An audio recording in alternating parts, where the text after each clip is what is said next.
Assuntinho difícil pro YouTube, né?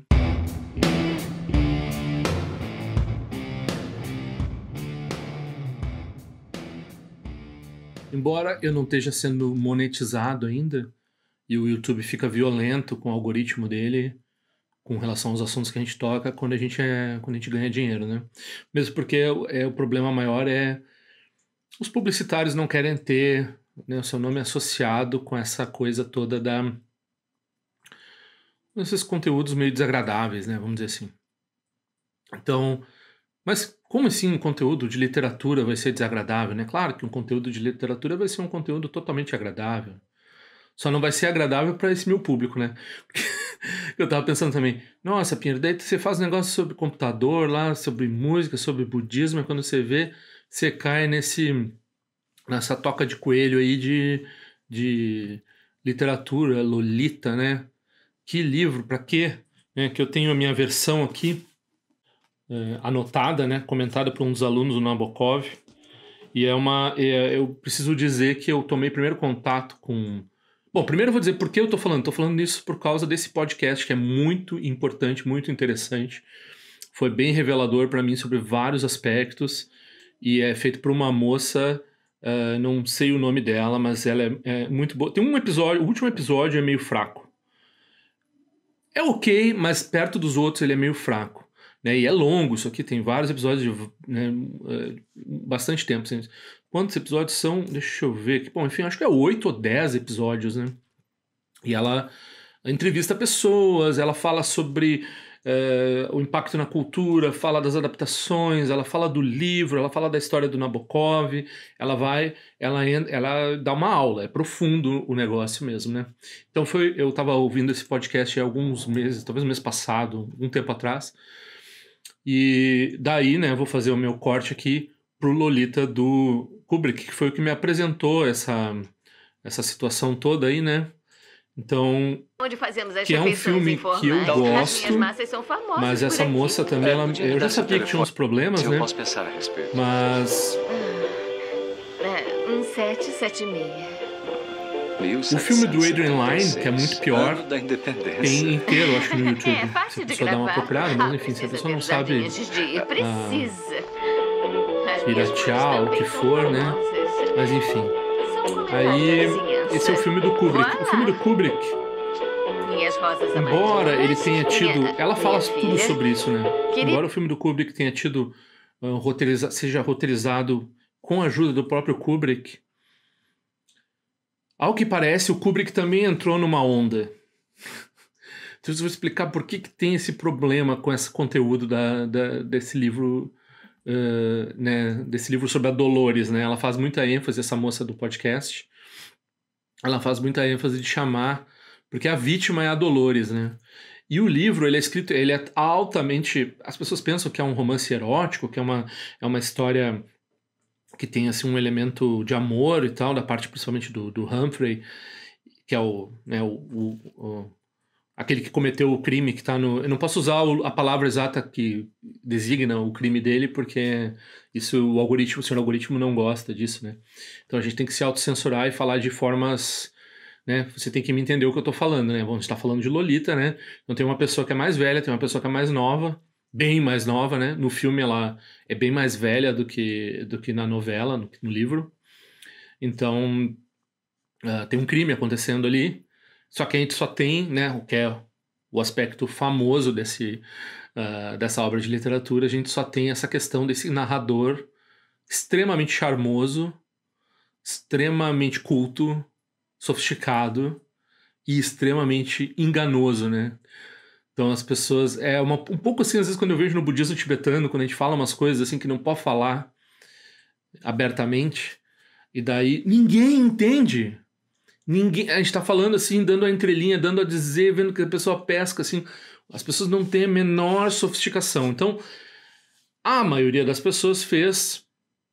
ou ainda faz, né, principalmente essas adaptações em filmes, principalmente a segunda, do Adrian Lyne, ela é bastante ela faz uma interpretação bastante problemática da obra do Kubrick, que o próprio Kubrick, quando ele está falando, comentando o trabalho dele, ele não comete esse erro, né?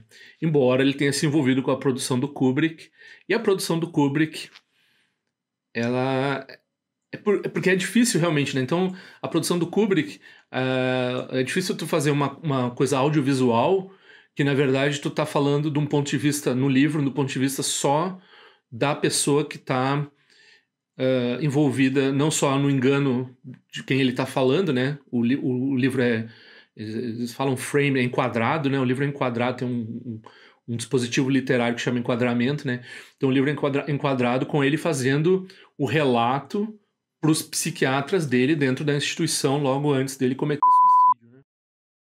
Então ele tá preso por algum motivo e ele tá num hospital psiquiátrico, né? E ele tá contando pros doutores o que se passou, né? Então, ele não é. Assim, todo mundo sabe que ele não é confiável, mas ele é tão charmoso, ele é tão interessante que tu cai na ideia de que não. Isso talvez seja uma coisa que. Como na verdade, como acontece essa situação aí desse problema que a gente tem na sociedade, né? Como normalmente acontece, né? De. A pessoa. As pessoas que cometem esse crime, elas. Algumas vezes elas cometem isso de um ponto de vista de pura violência, mas algumas e poder e assim por diante, mas algumas vezes elas se auto-enganam achando que realmente estão envolvidas em algum tipo de, né, amor e tal, romance, não sei o quê. Então, é isso que acontece com esse livro. Esse livro está tendo com esse podcast, eu acho, com vários trabalhos que a gente tem hoje em dia, porque a gente tem uma cultura mais aberta, mais woke, né, mais acordada. Então tá passando por uma releitura. Eu acho que deve sair uma coisa que eu fiquei várias vezes pensando durante a audição desse podcast, é que precisa haver um filme Dolores.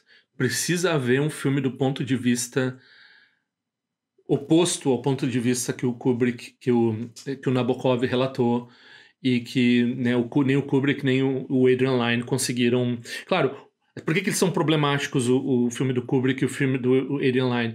É porque uma coisa que, na verdade, fez o livro do Nabokov ser muito bem sucedido é porque tem um interesse sórdido da gente em saber essas coisas, como elas acontecem, né? Então a gente, que nem uma senhora fofoqueira, assim, a gente quer tá inteirado, assim, da sordidez humana e tal, etc, né?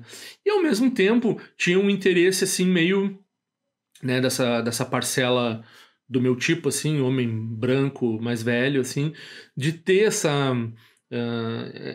ver isso como um romance, ou, às vezes até não só nós, às vezes até né, ele fala bastante disso, até as jovens das várias gerações, inclusive ela, quando ela primeiro se deparou com o livro,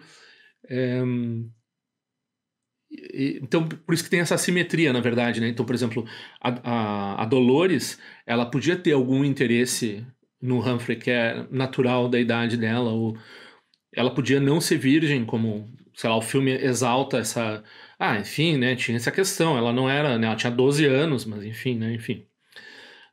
Por favor, senhor algoritmo, não me ataca aqui, né? Então, mas enfim, né? Ela tinha, talvez, a colaboração, o desejo, mas isso não interessa, né? 12 anos não tem conversa, não existe, não tem não diminui em nada o crime do Humphrey, né? Então não atenua em nada, né? Então, mas esses filmes, eles trabalham essa noção, assim, né? Então, essa palavra, né? E daí é interessante quando ela vai falar de cultura, que ela fala até dessa mulher, puxa, quando tu procura Lolita aqui, bem primeiro ela, né? Ela tá mais importante na cultura do que qualquer outra coisa. Não, tá vindo a cultura aqui, mas Lolita, tradução, porque eu fui procurar tradução, qual seria a melhor tradução do livro para recomendar para vocês, né? Mas aí vem a Lana Del Rey. E é interessante, né? Porque eu tive 2 já relacionamentos com moças que eram fãs da Lana Del Rey. E eu queria ouvir, assim, para saber qual é que era. Fui ouvir, né? Aquela coisa assim, uma pessoa mais velha que não tá muito ligada na cultura, no que tá acontecendo e tal, né? Então fui ver, assim, ela já tem 15 anos, talvez, 15 anos na mídia, essa Lana Del Rey, né? Aquela música assim e tal, tá, tem uma... Aí eu pensei assim, mas tem uma coisa meio, né, um incômodo, assim, meio triste na música dela, tem uma coisa meio, né? Aí comecei a pensar se talvez tenha algum glamour de sofrimento aqui, o glamour de, né? Mas não elaborei muito e esqueci. Daí depois de novo aconteceu e eu, mas o que que tem essa Lana Del Rey? Vamos olhar, né? Não sei o que. Daí fui ver, né? A mulher tem umas questões, assim, né? Que na verdade só ficou claro pra mim com esse podcast aqui, mas as questões que eu tinha entendido assim, ela faz umas, ela é meio anos 50 assim, né? Ela é meio aquela mentalidade conservadora assim. Só que dentro disso, então essas relações assimétricas, essas relações problemáticas, tem um pouco glamorização disso e do sofrimento necessário que isso necessário, comum que acontece, né, nisso. Então parece que ela vende essa noção assim de que eu era assim, que eu tinha, não, claro, no nível criminal, né, mas no nível assim dessa simetria já de idade e tal. E, e também essa coisa de sugar baby, né? Então ela talvez tivesse uma conexão com essa coisa de homens mais poderosos, mais cheios de dinheiro e tal, etc. E sabendo que e e parece que a música dela é meio assim a tristeza de estar nisso, mas ao mesmo tempo glamourizando isso, né? Então, politicamente, ela fez uns comentários também bem ruins e tal, e etc. E daí, aqui nesse podcast, ela faz parte, né, a Lana Del Rey, ela faz parte dessa tradição que vem desde a mídia, quando foi publicado o livro do Nabokov.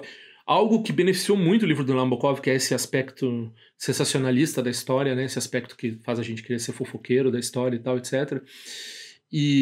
Enfim, o aspecto titillating, né, o aspecto que supostamente erótico, supostamente sensual que tem nessa história.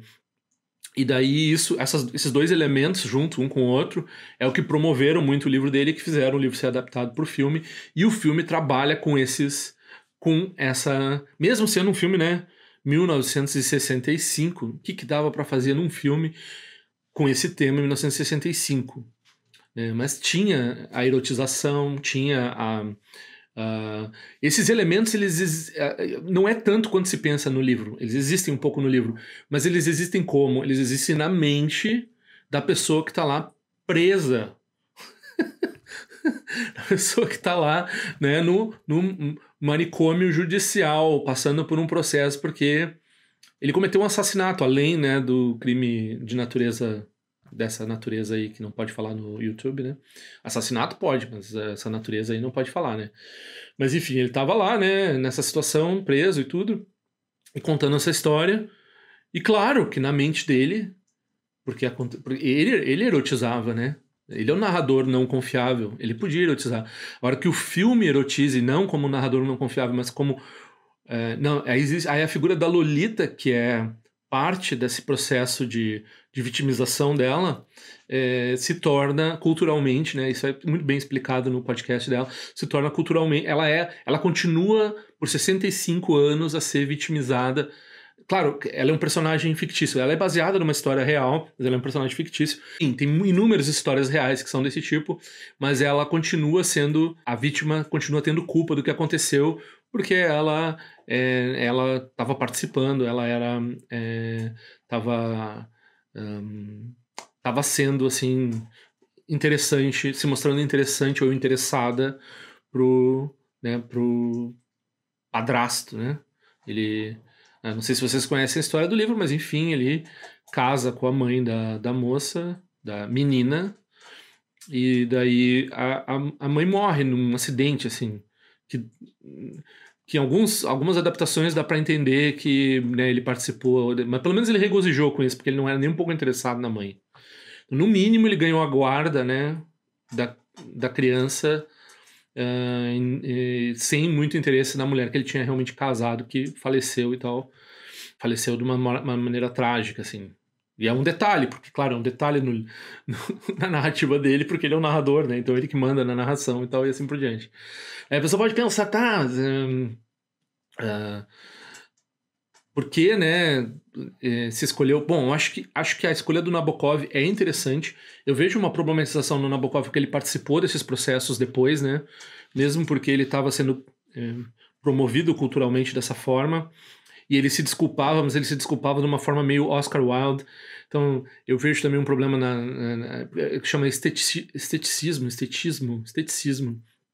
Essa noção, bom, nós não vamos fazer uma história que conta uma moral, então, porque isso é pobre, isso é literariamente pobre, assim, tu não tá falando com criança, tu não tá fazendo um conto moral, dizendo assim, é por A, B mais C vai acontecer D com a pessoa, porque a pessoa é um pária e assim por diante, né? Então, ele dizia assim, não, mas eu não me envolvo na moral do acontecimento, né? E, enfim, né, para poder se colocar na posição do vitimizador lá da pessoa que cometeu o crime, ele precisa, né, ser capaz de ter essa flexibilidade mental, concordo, né, isso não é um problema. Agora, ele dizer, né, mas ele também diz, não, o que ele fez é errado, nós sabemos que o que ele fez é errado e tal. Mas ao mesmo tempo, né, colabora lá com o filme do Kubrick. Claro que naquela época não tinha essa visão woke, não tinha como, né. Mas enfim, isso aí continua, né, então quando a gente vai chegar na Lana Del Rey, nos anos 10, agora de 2010, antes disso teve o filme do Adrian Lyne, né, com Jeremy Irons, que também é um cara que deu uns problemas, assim, eu não sabia, eu era muito fã dele, né, mas ela me falou, essa moça falou no podcast, falou pra mim, né, não pra todos os ouvintes dela, e que esse cara, ele era... também, o Jeremy Irons também teve, não necessariamente nessa questão aqui, né, mas ele tem umas coisas meio escrotas depois, né, como ator e tal. Enfim, mas um ator bom e tal. E esse filme é bem bonito e tal. Ele é bem mais erótico, claro, que o filme de 65 e tudo. E ele cai nesse defeito aí, completo, absoluto, né, de estar falando desse assunto do ponto de vista, assim, tá dando trela pro Humphrey, né? É outro filme que transforma a plateia no Humphrey, sem ter a nuance de estar entendendo que o Humphrey não é alguém para, né, para a pessoa estar do lado dele, assim. Então, enfim, ela trata muito bem isso. Ela trata a Lana Del Rey, que ela tem uma música chamada Lolita, ela é fã dessa história também e tal, pelo lado errado, né? Não, sem entender a Dolores, né? A Dolores era chamada de Lolita pela pessoa que vitimizou ela, né? Então, e é uma história que mesmo no filme do Kubrick, né, mesmo no filme do Adrian Lyne, é um fim triste, né? Não termina bem essa história, não dá pra... Se a pessoa vai levar isso aqui a sério, não dá pra... Enfim. Então, recomendo bastante quem entende inglês para ouvir esse podcast. Ela fala dos problemas da interpretação acadêmica, ela fala da crítica, né, literária, e muito apropriadamente tal. Não sei se ela é formada nisso, ela tem, mas enfim, como jornalista, ela é excelente. Eu não sei se ela é jornalista, também não sei o que ela é. Ela é fã do Nabokov, do livro do Nabokov, e enfim, e comenta as obras de arte que eclodiram e a nossa visão cultural dessa questão toda, né? E no final ela entrevista algumas vítimas também, algumas pessoas que passaram por isso e como elas se relacionaram com a obra de arte. Então, bem interessante, bem recomendado, né? Eu faço, antes de mostrar para vocês outras coisas sobre o Lolita, vamos fazer um interlúdio aqui. Então eu terminei de ouvir já, lavando louça hoje, esse In Our Time sobre o Walter Benjamin, e é interessante, né? É interessante saber sobre esse cara, assim, sempre mencionado na academia e tudo, né? Teve umas informações interessantes, recomendo que vocês olhem, né? O próximo Illiterati aqui que a gente vai fazer vai ser sobre O Médico e o Monstro, que eu vi um documentário escocês sobre. O Robert Louis Stevenson e a obra dele é bem interessante, fala também sobre a história da medicina, né? Porque ele é um médico, né? O cara que toma aquelas coisas. Isso é bem interessante, né? E aqui também eu vou fazer a propaganda aqui do meu amigo Eduardo Fernandes, com quem eu tinha um podcast anteriormente. E ele tem esse Mono Estéreo, que é o podcast dele, que ele recentemente falou sobre esse excelente filme do do Wim Wenders. Talvez, eventualmente, eu comente esse filme também. Eu acho que eu não concordo 100% com o que ele falou, embora tá tudo ok com o que ele falou. Não, talvez o meu ponto de vista sobre o filme não seja exatamente como ele pensou. Acho que ele fixou muito na palavra contentamento na visão budista, assim, né? Mas é um filme muito bonito, um dos melhores filmes que teve nos últimos anos, assim, claro. Wim Wenders quase sempre, dá pra dizer sempre, quase sempre faz um filme interessante, né? Então, recomendo o Eduf, recomendo o In Your Time também, do Walter Benjamin, e vou falar do Robert Louis Stevenson e do Dr. Jekyll e Mr. Hyde no próximo Iliterati, né? Então, eu acho que por enquanto eu tô chamando esse segmento aqui do Diletante Extraordinário de Iliterati. A página, eu tenho que dizer para vocês, a página da Wikipédia em português, que geralmente não é boa, mas a página sobre o Lolita é excelente, é enorme. Tem tudo que você precisa saber. Se você não vai querer ler o romance, lê essa página, ouça o podcast se você entende inglês, claro. Se não, você lê essa página, se intere. Você precisa saber sobre isso, sobre esse livro, sobre essa situação, sobre o abuso que cometeram com esse livro, né? Com participação do autor, que é muito curioso, né? Então, eu recomendo bastante essa página da Wikipédia. Daí, se vocês quiserem essa edição de Annotated do Lolita, vocês podem comprar com esse link aqui. Eu vou botar o link aí na descrição, assim por diante, né? Você acha o meu link. Para eu ganhar 10%, o livro não é barato, né? O Humphrey, né, o narrador ele é muito culto, né?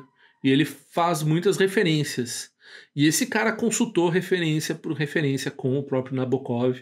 E ele explica para nós, ignóbeis, pessoas que não têm essa cultura toda, todas as coisas que ele usa, né, para justificar o que ele está fazendo, assim. É muito ardiloso, né? Por isso que é tão interessante esse romance. Não só... daí tem aí eu falei, vou procurar qual é a melhor tradução em português. Olha, não tenho ideia. Desconfio dessa tradução. Por quê? Então, né, se quiser adquirir, eu acho que essa e a outra deve ser muito antiga, essa é de 2011, mas eu vou mostrar qual é o problema. Então aqui uma pessoa que diz que fez o prefácio, o pós-fácio, não sei, trabalhou no livro, trabalhou na edição do livro também. Ele escreve para a Folha aqui, né?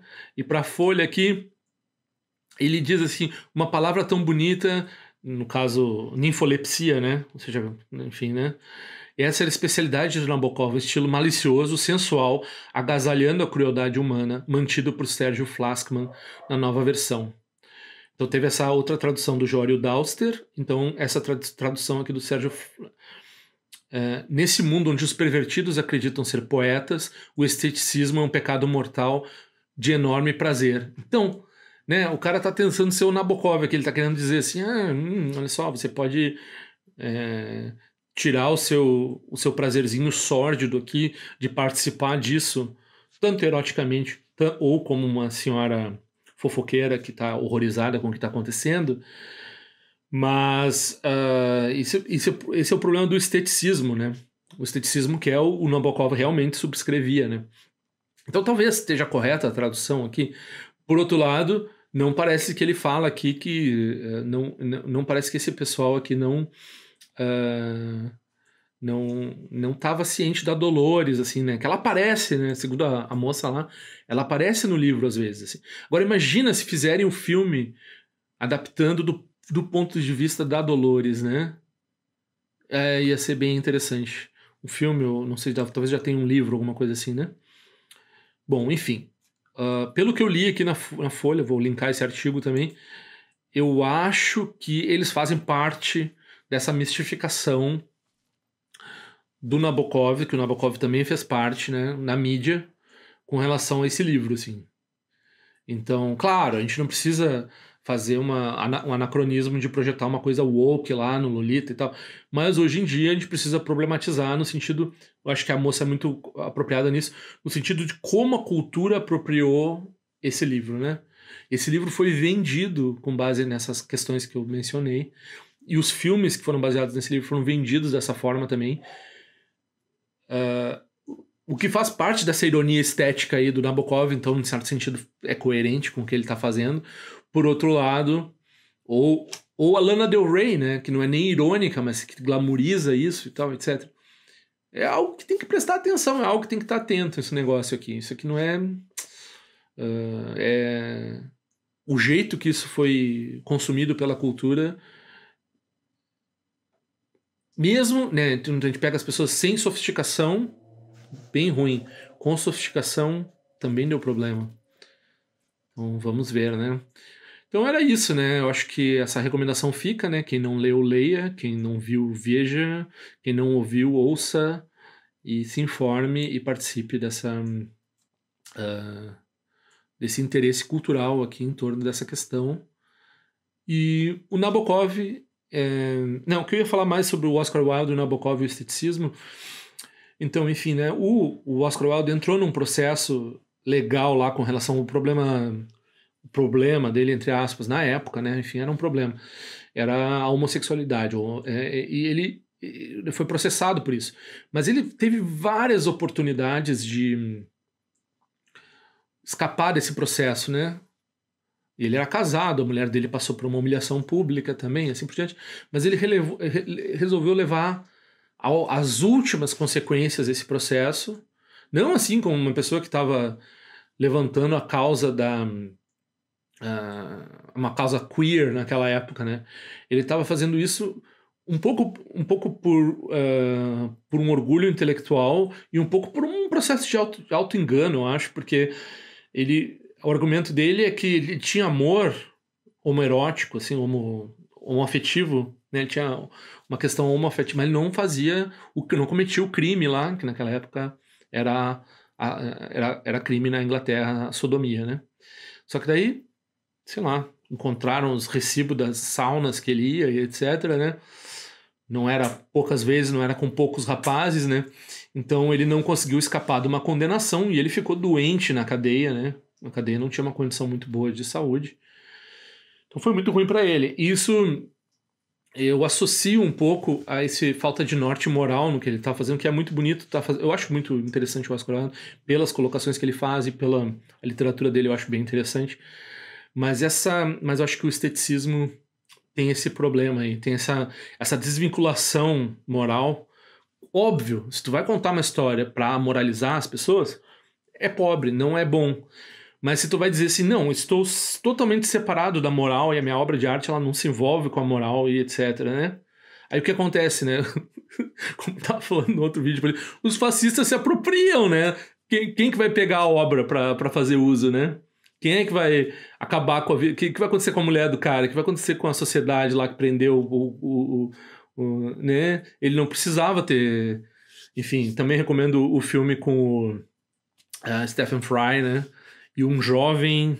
Como é que é o nome daquele rapaz bonitão que ele faz o amante do Oscar Wilde? Jude Law. O jovem Jude Law, né? Então acho que é Wilde o nome do filme. Então, não tem diretamente nada a ver com Nabokov, mas os dois são esteticistas, né? Os dois acreditam nessa total separação da obra de arte com relação ao impacto moral que ela possa ter ou dos personagens ou assim por diante, né? Isso daí já tá ficando velho. Era muito revolucionário dizer isso naquela época, né? 100 anos atrás, 150 anos atrás, ou sei lá, 60 anos atrás. Hoje em dia, não. Hoje em dia a gente tem uma responsabilidade maior, né? Não é claro, voltar ao romance moral do século... Que era parecido também, né? Então, fazia uma história horrível, assim, uma coisa totalmente... pra tu ficar horrorizado, mas daí moralizava no final, né? Então tu se sentia assim, não, tá, pelo menos a coisa se resolveu e tal. Daí quem precisava ser punido foi punido, né? Ou mesmo no código do cinema era assim também, né? Então era meio assim, a gente não pode contar uma história que o bandido vai se dar bem, porque daí os bandidos vão achar que vão se dar bem e daí vai ter mais bandido. Então era um pouco isso, ou para educar criança e tal, a gente tem ainda história moral para educar criança e tal, etc. Aí os caras foram lá e reagiram e disseram, não vamos mais ter uma relação moral com o texto, vamos ter uma relação moral com a cultura, a gente é livre para fazer o que a gente quiser de qualquer jeito, e daí se quiser fazer o bandido vingar, ok, não tem problema. Não é o caso inclusive, não é o caso do Lolita, né? Mas, embora culturalmente tenha sido, né? Culturalmente, a visão do Humphrey